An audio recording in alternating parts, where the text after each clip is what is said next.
Good evening, El Paso. Welcome to Philosophic Dialogues from La Frontera, where we share the fun of the big questions with you. My name is Kim Diaz, and I teach philosophy at EPCC.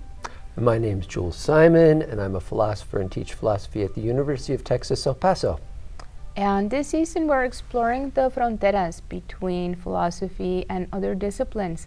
Today, we are joined by Luisa Elberg-Urbina, who is a psychotherapist at her private practice, Senderos Counseling Services, where she provides therapeutic services to families, individuals, adolescents, and children. She assists people under stressful situations to learn skills and strategies to cope with challenges and improve their quality of life by using a combination of modalities such as cognitive behavioral therapy, reality therapy, REBT, play therapy, and EMDR. We are so happy you're here with us, Luisa. I'm very happy to be here with you. Would you like to start with the first question? Yeah, so we know you have your own private practice in psychotherapy, but we like to kind of get the context for the field we're working with, and that's the field, generally the field of psychology. So what would you say, how do you understand psychology? What is that practice? What is the discipline of psychology about? Psychology is the science, is research, is scientific discoveries, and psychotherapy is when I meet with one person or with a group and we work on how to make life better for them individually or family. And it takes quite a bit to understand a person and to go dig deep in what is making them feel unhappy. So in psychotherapy, it's like this, that everybody gets better, because in the moment that they go and look for a safe space where they can open up their deepest fears and problems without the risk of any kind, no gossiping, no family reactions, no judgment. In this moment, this person has already started looking for internal resources and just need the space that I provide to work together. I have a little follow-up to that. So you said psychology is a science of, and then you went right to psychotherapy. And so normally when we talk about science, like the natural sciences, right? Scientists are interested in looking at the external world and saying, this is how the world works, cause and effect wise, and things like that. And then they try to say something about how then humans work by looking at how the world works. But I think psychology is a little different than that, isn't it? You already talked about having to help somebody get through some difficulties, so you need to develop some kind of relationship. Yes. From person to person. Yes. It's kind of the psychoanalyst to the psychoanalyst, right? Yeah. So you need to get inside, or they have to be able to allow you to see what's going on or to find out what's inside, right? Something like that? Yes.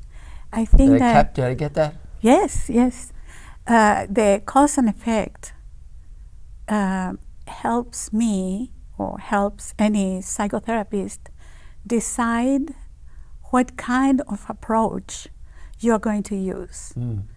I can try different things, but I need to know what works. So there are theories. Psychoanalysis set up the ground for many changes in psychology, but it was right now psychoanalysis is a long-term therapy. It's very difficult to set goals And for the person, it can go for years without getting there or getting the results in their lives. And so, although it's the basis for many theories that now are being used as in the practice, psychoanalysis as such is only for very, very privileged people. And I personally consider the background of everyone. I use different approaches along the therapy. In the beginning, of course, the main thing is to connect. I need to go to the client where the client is. I'm not going to come with a solution or with a preconceived idea of where we are heading. So I will have to see. One of the things I do in the very beginning is to work on a genogram. Who were your grandparents and how many children were they, and which place are your mother or your father in the family? What is your place in the family? What did you face as a child? Who was the person you went to, etc. So this is giving me an idea of whom I'm dealing with. What is this person in a big context, cultural, religious, family, socioeconomic status, in order to detect what are the resources we can use that the person has already. It sounds like the beginning, at least setting up the relationship, sounds like takes some time. I mean, if you're dealing with somebody's socioeconomic status, not just their family relationships, but kind of a broader whole world perspective almost, right? Yeah, it's very important because when you see a person that has been, living in a disadvantage socially, you can see even in the posture. So it takes a while to build up the trust and to build up what we call the therapeutic alliance relationship with the client. We are going to work together. I'm not going to work for the client. The client is going to work with me for himself or herself. What is your favorite thing about being a psychotherapist? Oh, that there is no defense, there is no pretend. I mean, not in the social setting, you play a role. Even right now, I'm playing a role of an expert. I'm pretending to be a host at a TV show. So this is what I like the most, is that it's simply a human being with me, and I am seeing a human being and not finding categories. Although, and then we move to other of the issues, some clients are happy to call themselves the diagnosis. It's like a lifesaver. I didn't know what was wrong with me. Then I found out I'm bipolar. So I'm bipolar. That's why everything makes sense now. It gives them being categorized. It gives us maybe like a sense of identity. It allows us to make sense of things. More acceptable. Because a person who has been making bad choices, or a person who has been confused about why do I behave like this? And then there is all this social pressure. Oh, you are like this, or you are a criminal, or you are, in the case of a woman, you're a bad woman, you're a bad mother, you're a bad this, and bad daughter. A lady doesn't behave like that, and things like that. So this rejection and this judging that has been suffering the whole life, and then suddenly they say, oh, I'm bipolar. No wonder, right? So they own it. They own it. They like it. It's, let me work with that, not with all this guilt or shame or whatever I'm carrying. Yes, I've heard people tell me that it's empowering to them to know their diagnosis. But maybe we can skip ahead and then come back over here, because, let me find my question. Speaking of categories, I think it's so interesting, you know, like you're saying, is working with the person and not the categories that where we fit in, where however we navigate our life with each other, right? I am a teacher, I'm a philosopher, I'm a woman, right? But when we're in therapy, then I'm just Kim, unless I am bipolar. So then why, I'm going to move to this next question, but that's problematic too, right? To say I'm bipolar, because that's a category in itself. Why do psychotherapists diagnose people? And what are the benefits and drawbacks of diagnosing people, since we're talking about it?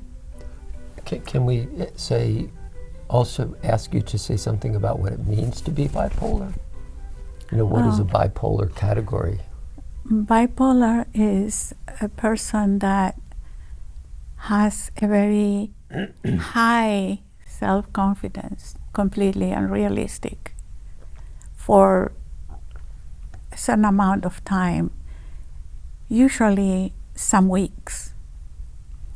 And then the person goes into a depression where it thinks that nothing is possible.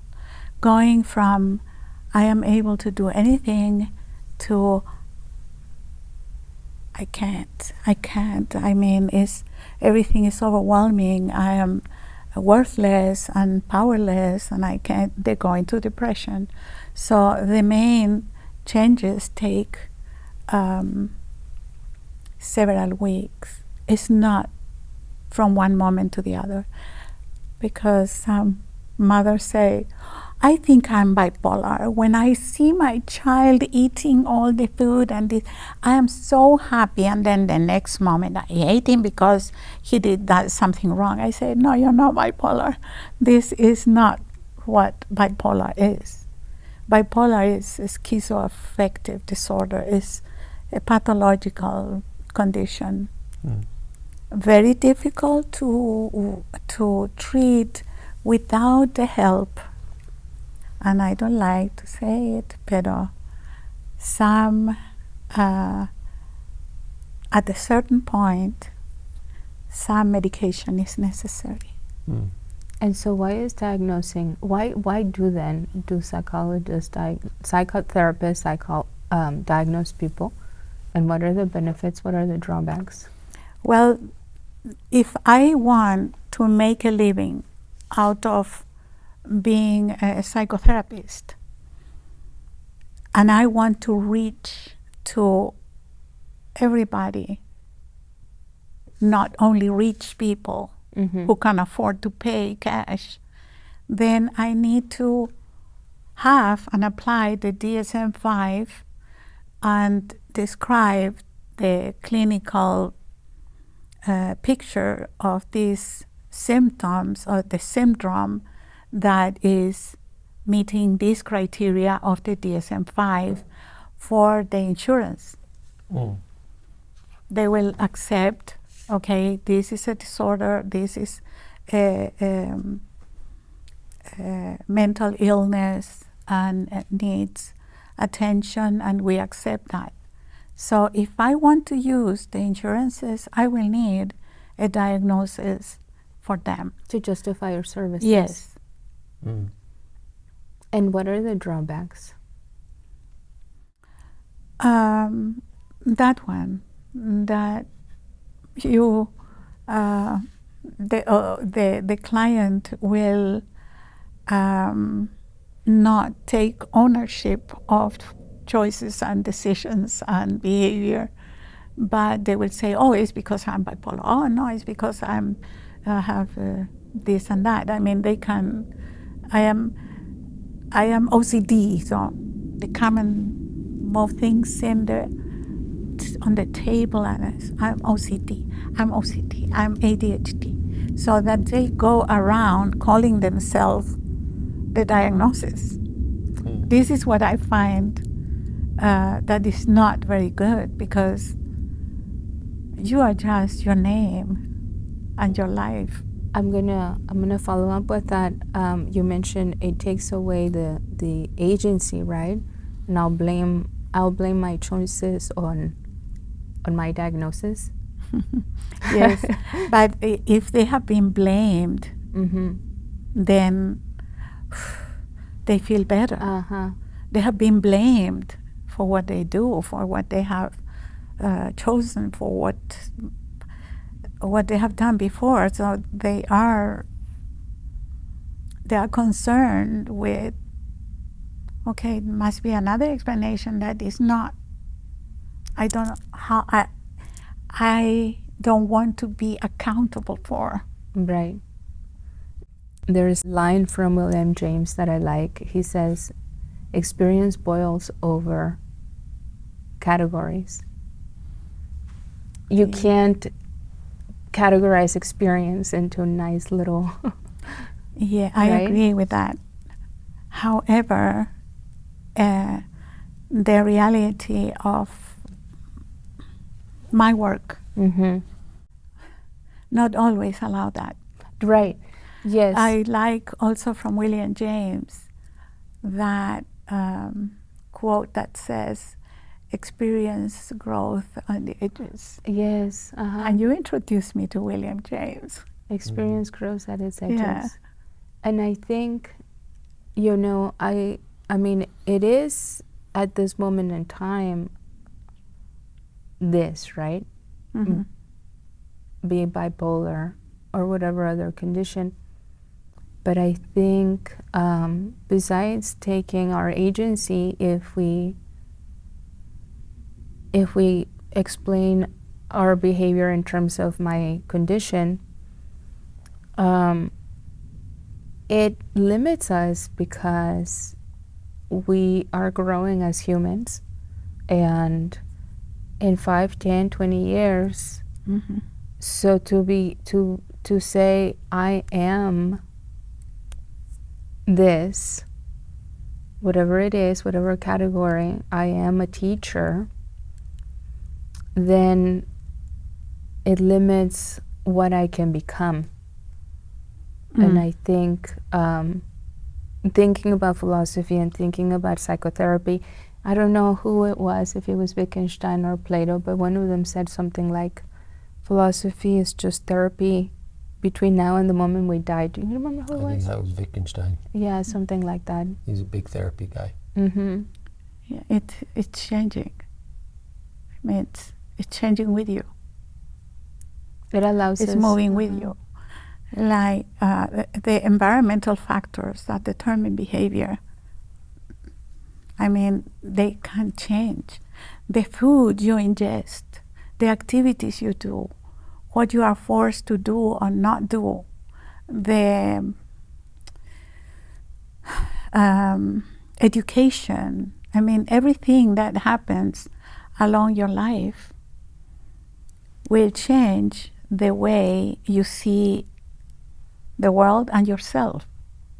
It will change the relationship of your behavior and your body. We are becoming,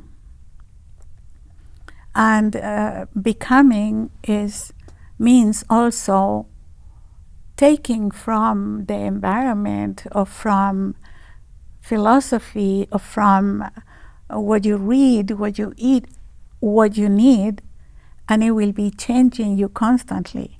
This is the fascinating thing, that we are not stuck. Yeah. We are becoming. And as an educator, sometimes I had to fight with the parents because they say, oh, my son is like me. No, he is becoming. He will be something else. He will not be you, a new version of you. Mm-hmm. He will be whatever happens to him. Now, when it comes to suffering, when it comes to how do I move forward, I can't. I'm stuck. I am suffering. I don't see a way out. That is when we need to look into different resources, internal and external. And this is psychotherapy is crucial in this moment. There's a historical starting point for psychology. You know, as you know, it emerged out of philosophy in the 19th century. But everything emerged out of philosophy. At that point, I want to get to the question here. Like, the question is this border between philosophy and psychology, or philosophy and psychotherapy, mm-hmm. right? One of the important ways that we understand how we behave is that we get determined by our environment, which is what you were just talking about. You know, what mm-hmm. I eat, you know, the conditions that exist between me and my family other family members, my or social coworkers. Class. The social class, you know, all those are external determining mm-hmm. conditions, right? But you began, Luisa, by talking about how some of the people that you deal with mm-hmm. claim their diagnosis and then hide behind their diagnosis so they don't mm-hmm. have to take up their agency, right? And so then philosophy gets at that too, because in pragmatism, but especially phenomenology. Mm-hmm. With existentialism. And psychoanalysis, Freud studied with the same teachers, Bergson, that Husserl did, and learned the same sort of things about intentionality and all that kind of stuff, right? So how do you get with your clients to the point where you see them or help them or understand how they are being conscious or not conscious, self-conscious of their actions, and then take responsibility for that? Is that some kind of goal in your relationship, or? Yeah, and I would like to add to that question. Well, what are the benefits and what are the drawbacks, right?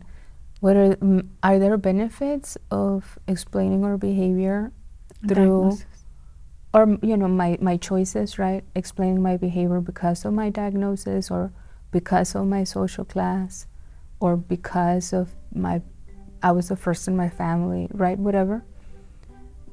Are there benefits? Yes. What are those? But are there drawbacks too? Just like, are there benefits to being diagnosed and drawbacks?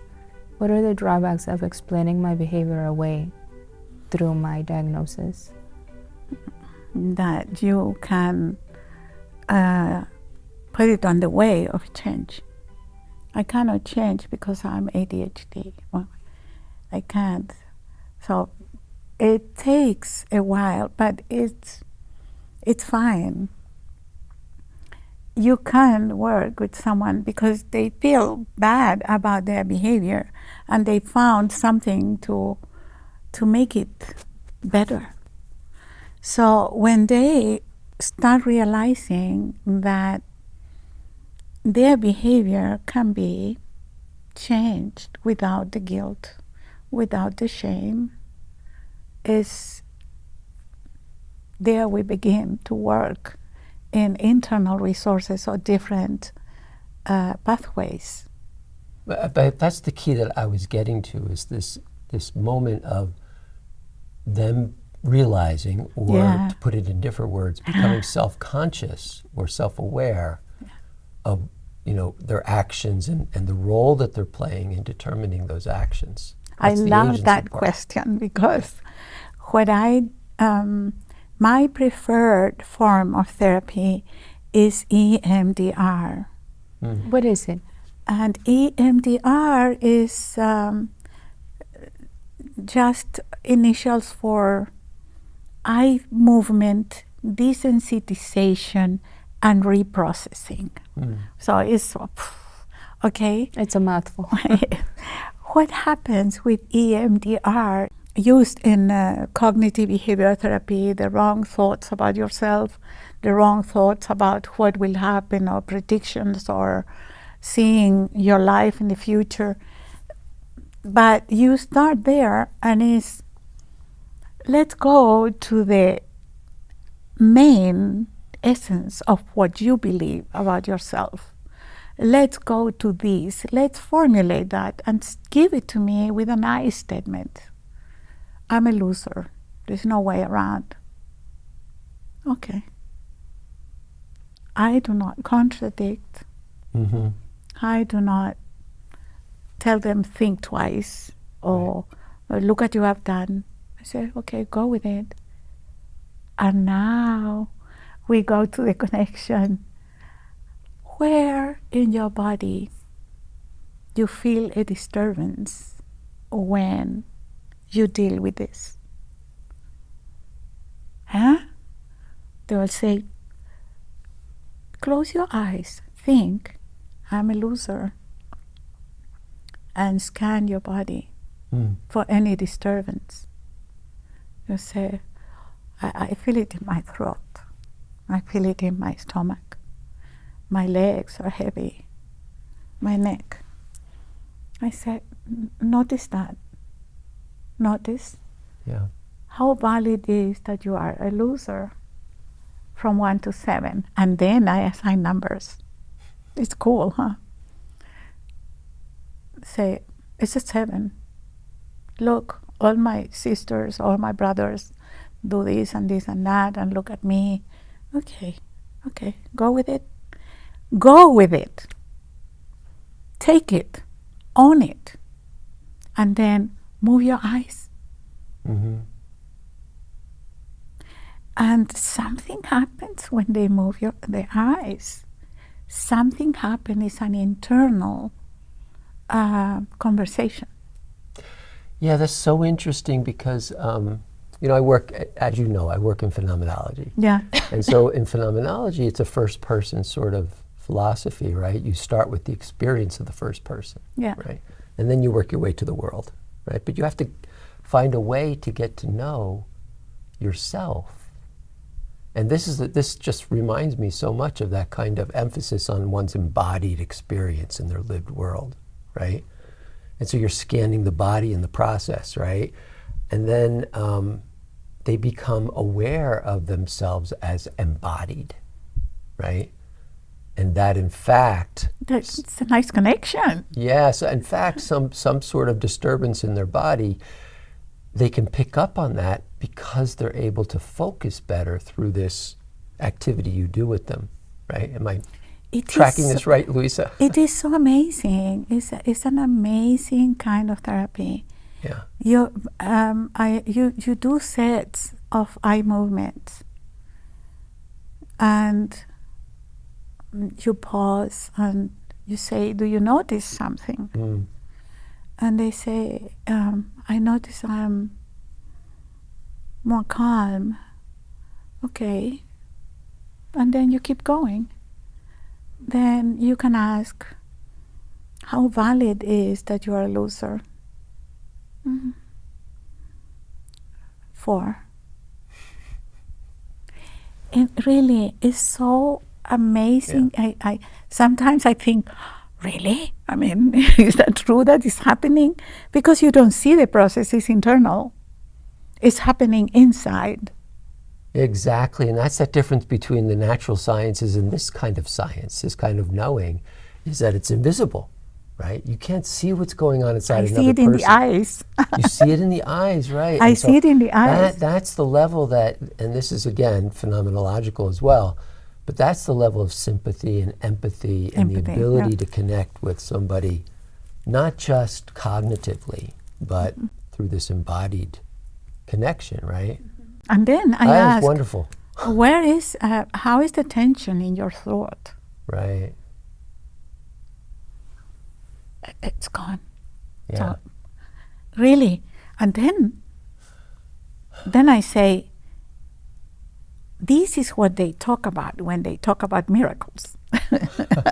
Or, there's another way to think about this. We're both trained in yoga, right? And Yeah, meditation, yeah, you know that, yeah. right? And we learned the same thing in advanced meditation practice. You learn how to scan your body. You go from your toes Yeah. to your ankles to your the whole different parts of your cool. body over the course of a whole meditation practice. Same sort of thing, right?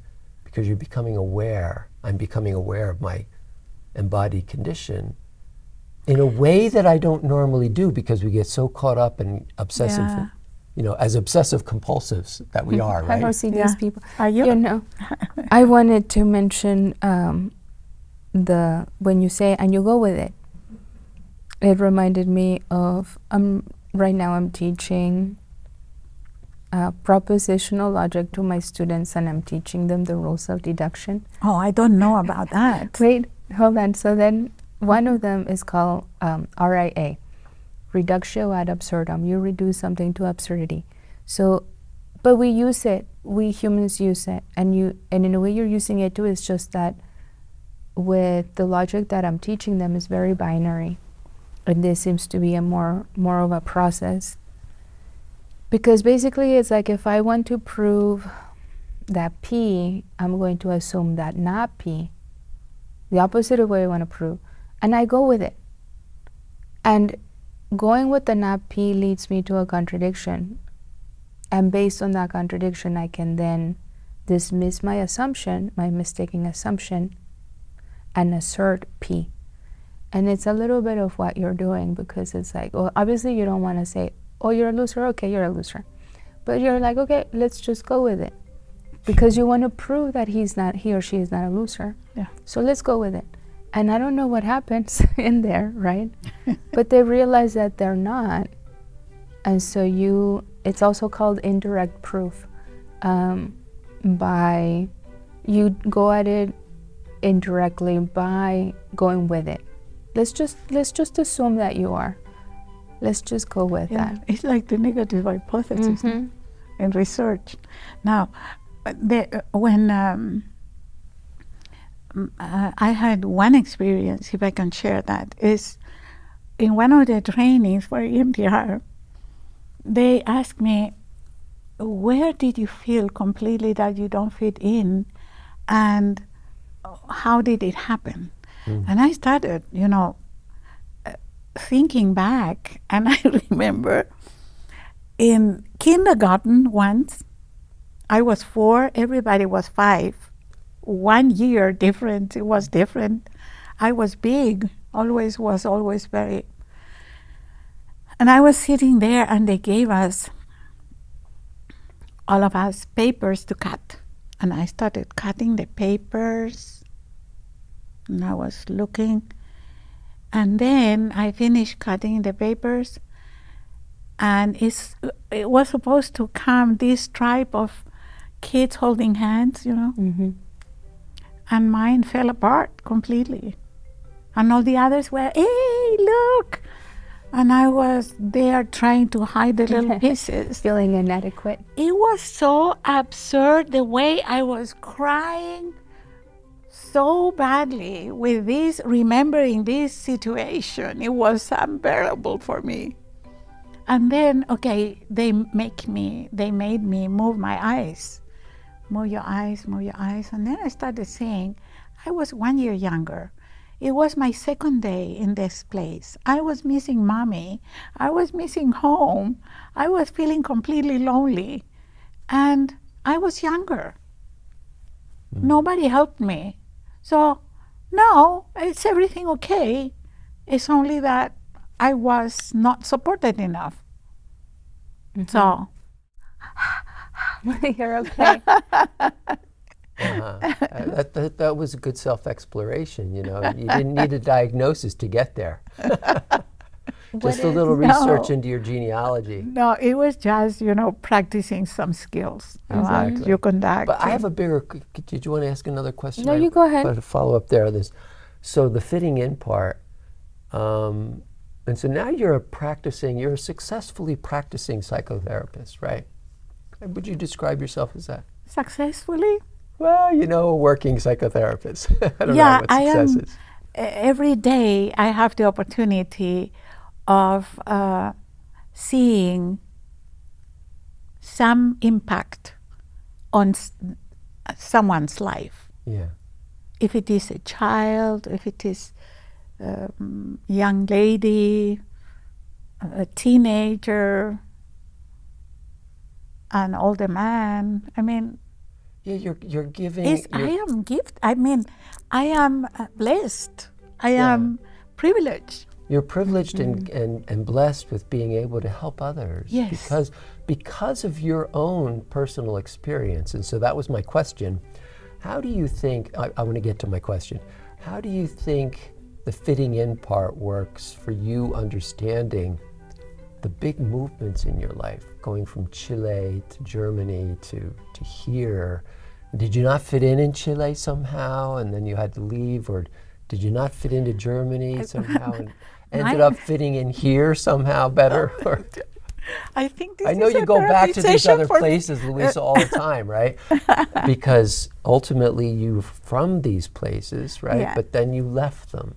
Yeah, but it was weird in Chile. Yeah. Chile was, if you see myself in the main urban big area in a mainly agriculture region.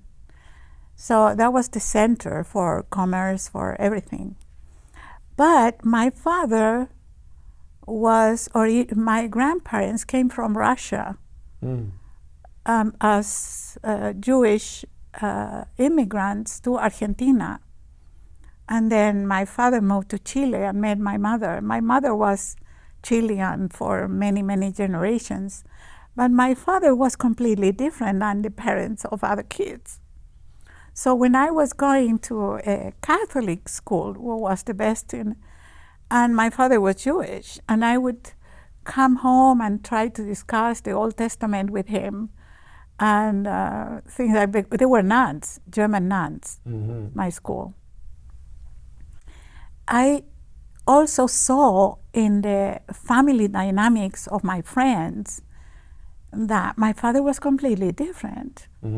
Was, a peaceful, kind, non-violent, no macho at all, sweet old man, because he was 56 when I was born. Yeah.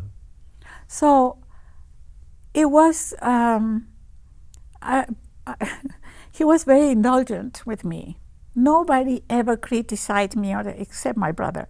But my father, my mother, they were, I was so free. And that's why I didn't fit in sometimes. My mother is going to be mad. I said, really? So, my father is going to beat me. It was for me, no, I was different.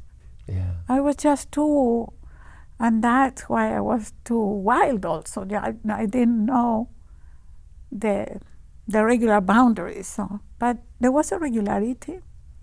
And when meals are served and we interact and we have a routine, and I had a very good childhood that kept me from, that's why it was so hard for me to be in this kindergarten where nobody was helping me do anything. And so adapting to a new environment, it started there. I was not very well behaved at school. And when I moved to Germany, it was the first time in a big city, first of all, Stuttgart. Industrial city, full of people, and and I wasn't able to speak. Yeah, talk about not fitting in. Yeah. It was, how do I show them who I am? How do I tell my name or my reality to these people? And they didn't want to. I spoke a little English, but They were Germans. They wanted German. Mm-hmm. So that was difficult. Yeah. And even with with the Chilean refugees, they saw me like, because I had already an education, because I had, I was alone with kids and I was young, and they thought I'm a crazy woman. And no diagnosis. Right. Just a crazy To blame woman. it on. Yeah, but the whole, so taking this into your practice as a psychotherapist, you have experience, your own lived world experience, right? Yes. Of fitting in, not fitting in, and Yes. knowing that changes can happen environmentally and things like that. That Yeah. seems super important. And the cultural barriers. Yeah. One Which of we the- find on the border here. Right. Yeah, pretty much. I mean, that's a border phenomenon, this clash of cultures and fitting in or not fitting in this side or that side, and English or Espanol or Spanglish. Occasionally, somewhere in between. I get clients that are German speakers.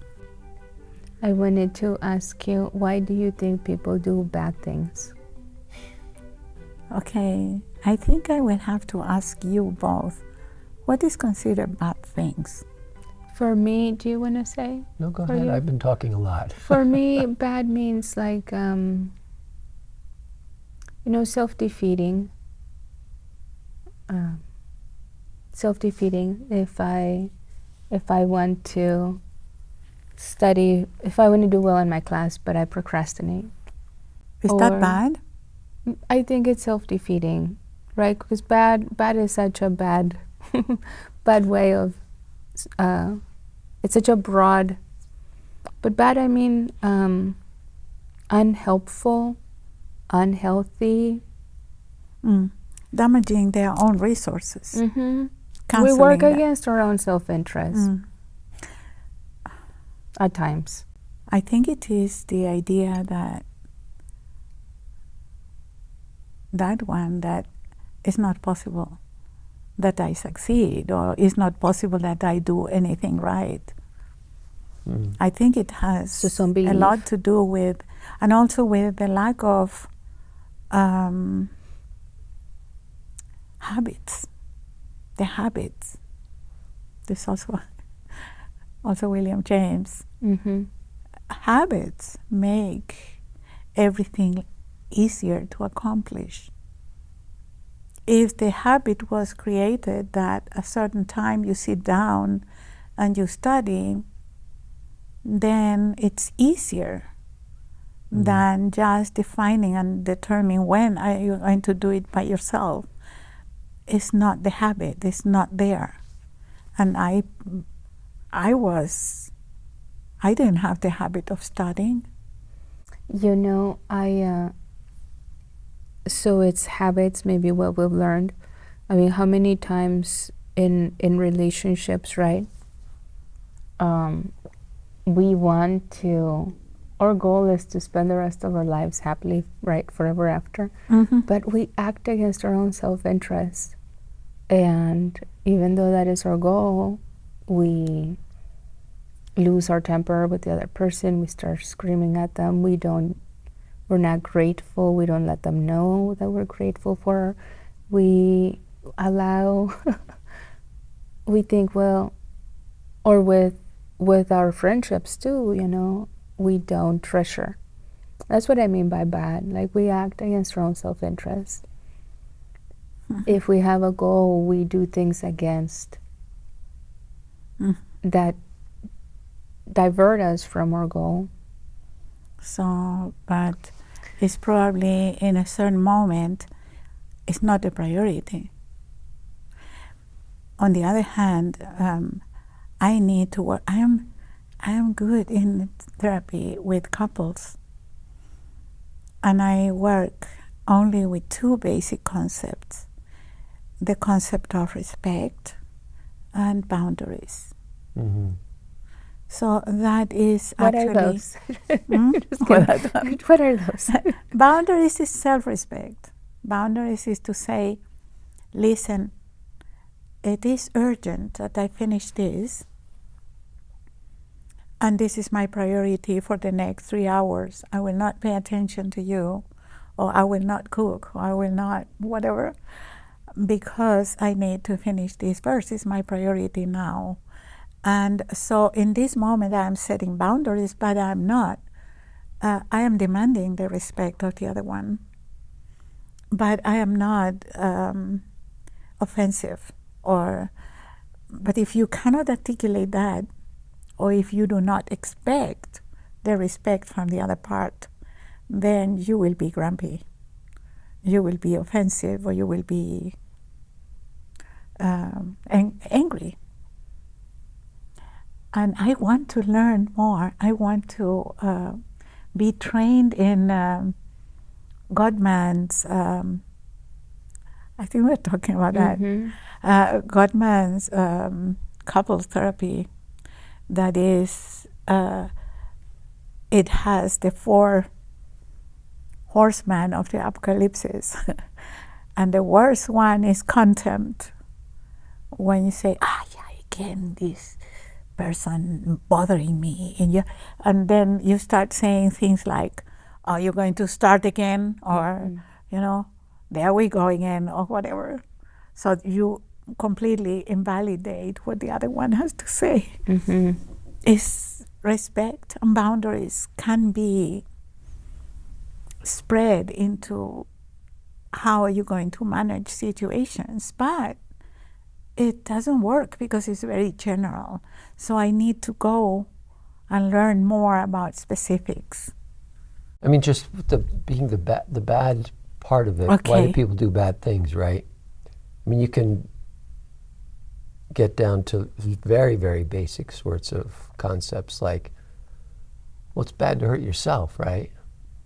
What? It's bad to hurt yourself. Would you Yeah. agree, right? And it's also bad to hurt other people. And if you're hurting yourself or hurting other people, I'm like, well, it depends. those are doing bad things. Well, if you're hurting the other person, right? So I know it depends. If the other person's attacking you, maybe you have to hurt them to fight Or not back or me, something but like others. that. What? Interesting. Not me or others. Yeah. But the point there is that the bad part is you're doing damage or hurting. It sounds like it might be like just habits, the habits that we have or lack, the Yeah. beliefs, or even just lack of the ability to articulate or communicate, right? To be aware of what's important to me in order to articulate that to others. That's for all of the above.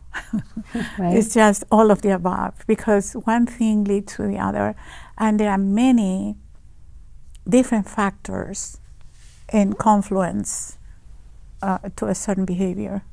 Can be that you slept bad, that you whatever. There are many factors. However, if we identify what is going on, and basically to hurt yourself or to hurt others is bad, but is that with the intention? What about the intention behind? Right. If the intention is to protect yourself and you hurt the other with it, but you're trying to protect yourself, this is your intention.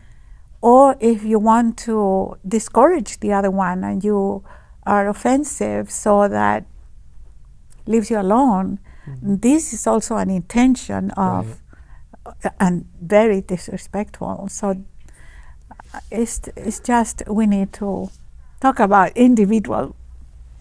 Let's break it down. Well, Let's break it down. That's a high level of education, though. I mean, to understand the structure of intentionality. What is intentionality and how that works, and that's already very sophisticated. You just playing out that scenario. If my intention is to defend myself and the other person gets hurt in the process, then that's not such a bad thing. But it can right? be if you're acting preemptively, right? If you assume that they're out to get you and then you preemptively hurt them. Right, but this is why psychoanalysis takes a long time, because we're complex beings. Yes. Right? Now, it's not simplistic. It's not a simplistic it's true. thing. It's true. And also our parts, okay? We are not one piece. We are parts. Yeah. There's a part that is, well, in transaction analysis, they used to say we are three parts: the parents, the child, and the adult. And sometimes I discover I'm talking like my mother, but this is also, but we are different parts. And sometimes, you know, I can be in a setting that is safe and pleasant and everything, and the little girl in the kindergarten with everything went wrong is present. Mm-hmm. And I need to tell her, come on, everything is fine. Okay, nothing went wrong. It's going to be, it's not your fault or whatever. You need to take this part and say, I'm an adult. I'll take care of you. Mm-hmm. And so and sometimes I use it in therapy. I said, talk to the little girl. Talk to this little boy that was, you know, looking at mom being beaten or was wildly beaten by the father and is afraid of this and that. Talk to the little boy. Talk to him. Say, what are you going to do to protect him? Yeah. So these parts, if we have been disrespected for a long time at home or whatever, we'll be sensitive to that. Mm-hmm. We'll be defensive. We'll be... So these parts, we need to identify them, and we need to integrate them to our perfect unit that we are now. But they come through now and then. I have a couple more questions. We have a few more minutes. Yeah. Do you? Time flies. Yes, it does when we're having fun, right? Do you think that all behavioral issues can be modified or rehabilitated? That's one. And then together with that, I'd like to ask you, having studied and practicing psychotherapy as you do you think it's possible for humans to live with each other in peace and harmony? What do you think? We'll start with, can all of our quote-unquote bad behaviors be rehabilitated? Can everyone heal, do you think? I think there is a point of no return. I don't think that everyone can be rehabilitated. It's sad. I don't like to say it but this is from what I know, from what I observe. In some cases it's not possible. Mm-hmm. However, I think that a person that it goes into an extreme antisocial behavior and, you know, really a danger for society, sooner or later they eliminate themselves. Mm-hmm. But it's a really big question about can there be peace between. It is a philosophy show. Living in peace? Right, no, never. Because, you know, if there are unrehabilitatable persons, that means we have to have a system, a social system, political system, where those kinds of people can be kept, like a mental hospital or, you know, or prisons or things like that, which I tend to agree with you. I think because I just gave a talk on Nietzsche, and Nietzsche just had a breakdown. There was no rehabilitating the guy. He had to be hospitalized. You know, and if we have, that's just an ongoing human condition. On the other hand, you know, where do we establish the boundaries? Because I remember that in my city, there were some crazy people walking the street, and we knew, oh, it's crazy. So they have a place Exactly right. in the society, free. They would sit in the plaza, ask for money, or you feed them. I mean, it was not a threat for the stability of society. Yeah. But when we talk about serial killers or things like that, that's a different thing. Yeah.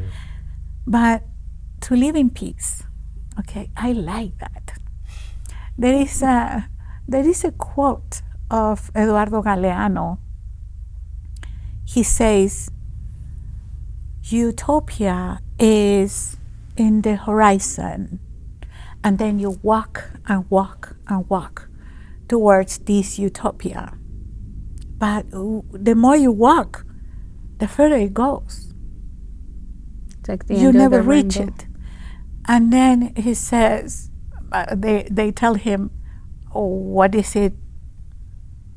Then the purpose is to walk, to keep walking. That's it. Oh, but to keep walking with that horizon in mind.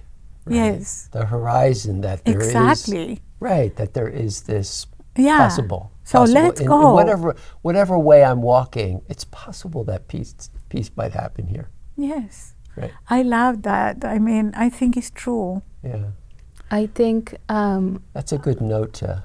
well, I like to say even rocks change over time. Right? The water Especially with enough water. smooths the rough edges over, and the wind erodes the mountain, right? Especially El Paso wind, right? So I think if given enough time, the changes might not be enough for us to live in peace with each other, or for the person to be happy. But change does happen. That change does take place. You know, maybe not enough to be 100% healed or rehabilitated, so that they can live a quote unquote whatever normal life means. But I do think that change does happen, even if it's unperceivable. Oh, this is so cool. So do I understand that you believe that one day we are going to live all together in peace? No, not necessarily. Okay. But that each of us individually are healing and changing. And, you know, maybe we'll die before we get to the point where I am, you know, healed. But I'm not inert. Even a rock does Yeah. change over time. So I So do one think- day there will be on this planet some new version of human beings living in peace. At the moment, I don't know how many years I have to live. Probably will not. I will just be keeping at the horizon. I will be looking, and then I will move, one person at a time, because I think life is worth it. And if somebody is suffering and not able to really live their lives, then I want to be there to help. And on that note, Life and the utopia is a risk worth taking. Yeah. It's a risk worth taking, you know. And on that note, we have to wrap up. you go ahead. This has been Philosophic Dialogues from La Frontera, and we've been having a wonderful dialogue with our guest, Luisa. I'm Jules Simon. And I'm Kim. And check out our shows on EPCC TV And YouTube. and YouTube. Thank you.